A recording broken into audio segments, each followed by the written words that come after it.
Welcome back to the channel. This week we're digging deeper into Dice Throne with my top 8 fighters so that you could see a little bit more about the characters and what make them unique in the ultimate tabletop fighting game, Dice Throne. We're going to jump right into it after the intro. You're watching Mr. Board Gamer.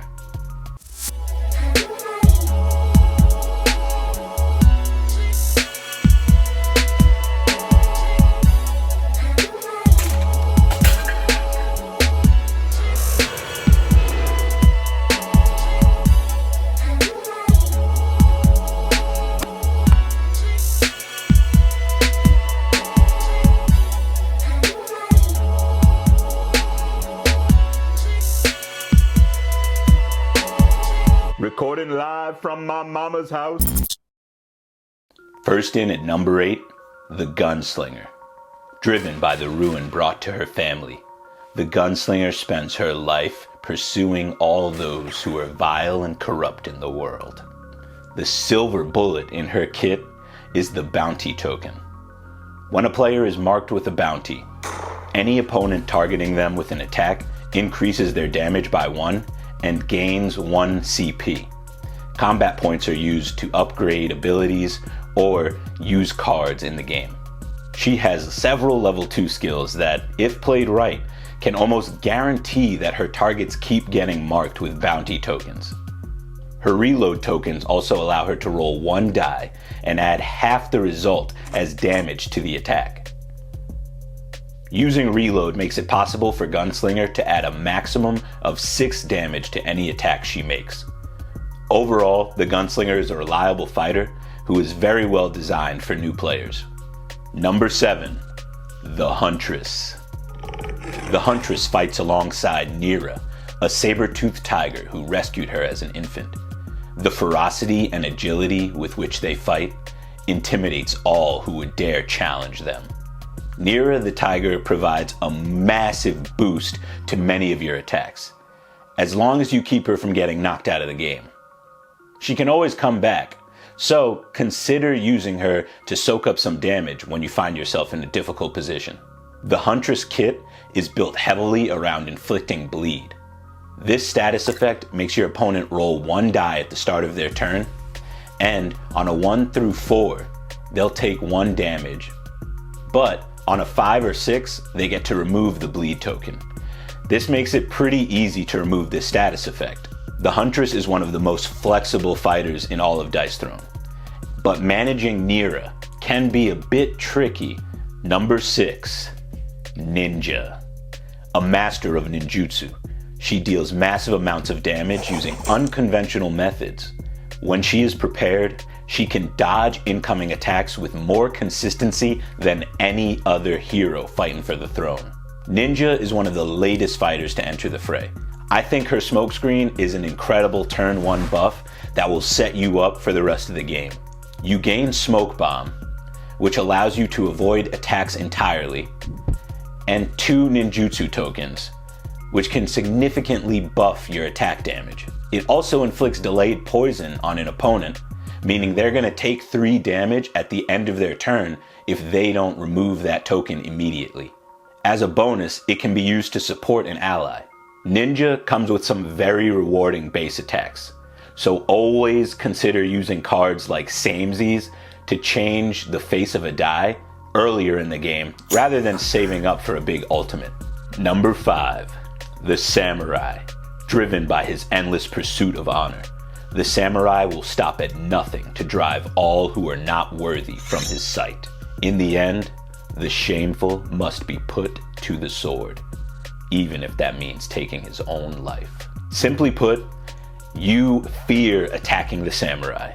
His backstrike token allows him to roll 1 die and deal damage equal to half of the result back to the player who attacked him. What would any Samurai be without their honor? Spending 1 honor token increases his attack damage by 1. Spending 2 honor tokens increases his attack damage by 3. The Samurai has multiple attacks that deal undefendable damage. And when you pair this with honor tokens, he is definitely a deadly force to fear. Number 4, Seraph. To look into the face of the Seraph is to gaze upon the hand of God. Her blades cut evil from the earth, and her crystal wings carry her above the battle line. It has been advised to humble yourself in her holy presence or die.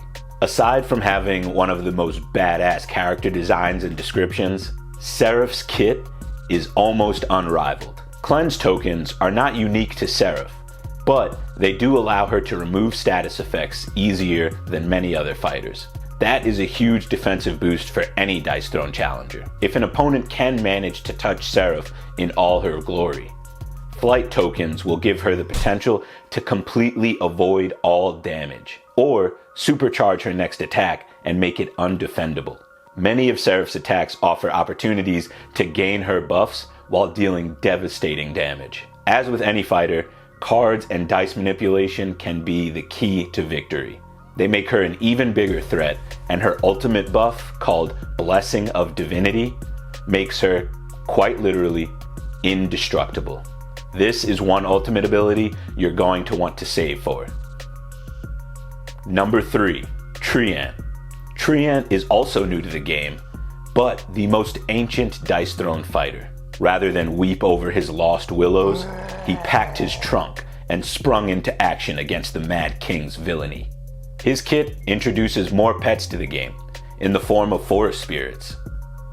Each of your spirits has to be nurtured, from a lesser seedling to a sapling to the powerful Dryad spirit, who can increase damage by 3 or be used to absorb a negative status effect while on defense. Tristan has one of the strongest defensive abilities in Dice Throne, preventing large amounts of damage while helping to grow more spirits to aid you.